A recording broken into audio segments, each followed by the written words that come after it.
Dünyaya göz açdın, ağladın. Mən sənin səsindən kövrəlib qaldım. Səni qucağıma sevinclə aldım.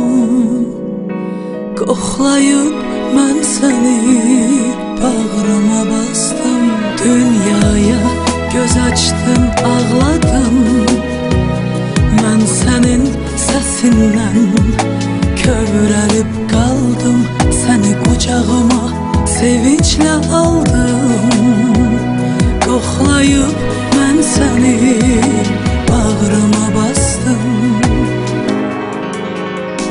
Dünya qədər mənə sevinç gətirdin.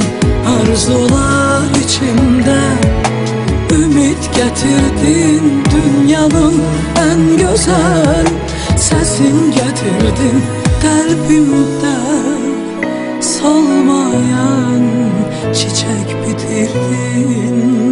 Şirinim, şəkərim mənim.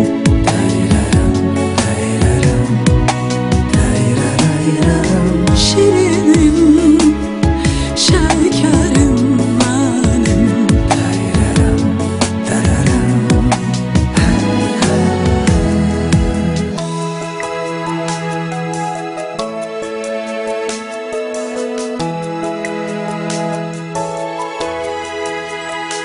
Ömrümə nur saçdın şirinim. Bir Allah qorusun həyatda səni.